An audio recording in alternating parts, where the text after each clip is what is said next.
Malansky, by Erik Røde, 1755, read by Sam Adams. Short Story, Part 5. Family Bonds and Tragedy. So this continued for a few months. I visited them on Sundays, and I would encounter Elena on Saturday nights on the dance floor. Not much talking occurred. It was primarily dancing with very brief conversations. However, on Sundays, I had the opportunity to get acquainted with their family, particularly Mr. Malansky, the grandfather. It came to light that Mr. Malansky had one son and two daughters. The daughters were younger while the son was older. The two daughters married Italian men, but the son married a Hungarian girl. They had two boys and Elena. Unfortunately, there was an accident, and both the son and daughter-in-law passed away. Mr. Malansky took on the responsibility of raising the two boys and Elena. Now they were in their early 20s, university-aged. A testament to the years he had devoted to their upbringing. Curiosity about why Mr. Malansky was in a wheelchair lingered, but I refrained from asking. It was somehow linked to the tragic demise of his son and daughter-in-law, although the details remained unknown. The topic surfaced during one conversation, and I recall Elena's younger brother, Marcos, intensified emotions. His mood shifted, and he directed a pointed question at Mr. Malansky. How did they die? Suggesting there might be more to the story. However, Mr. Malansky skillfully diffused the situation and chose not to delve into the details. Part 6.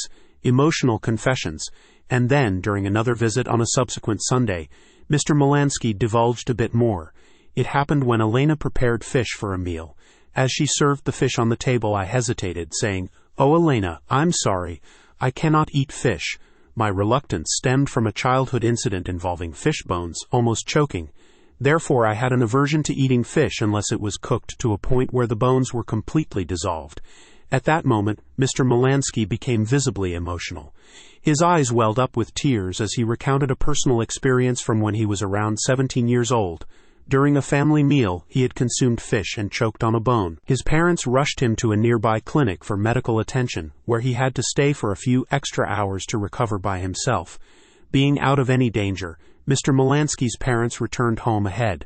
When he, Mr. Malansky, returned home several hours later, he discovered the devastating news that his parents had been killed. This incident occurred around the late 1930s when the Germans occupied Hungary. Being a Jewish family, they faced escalating anti-Jewish and anti-Semitic sentiments. The revelation shed light on the painful history that unfolded during that tumultuous period. Short Story, Part 7. The Fish Trigger. At some point in this narrative, the parents had been killed, presumably by the Nazis. So, in that particular moment, at that specific juncture, Mr. Malansky managed to escape Hungary and immigrated to Italy. He was very young at the time. This background gradually unfolded through a series of conversations, with the fish triggering a particular segment of Mr. Malansky's memories. He shared bits of that experience, expressing the emotions it stirred and the memories it resurrected. Consequently, he abstained from eating fish thereafter.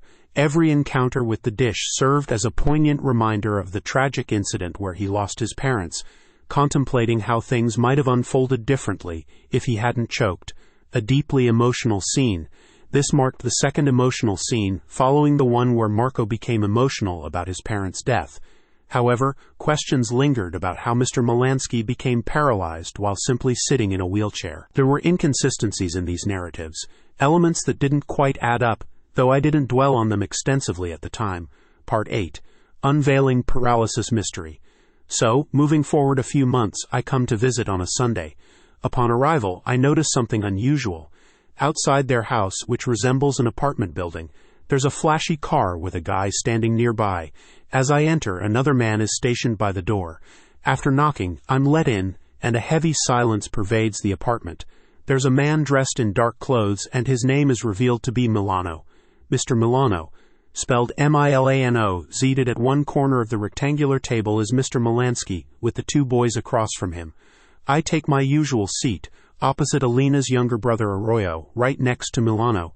Despite his dark attire, Milano appears to be of a similar age range as Mr. Malansky. Malansky, by Erik Røde, 1755, read by Sam Adams.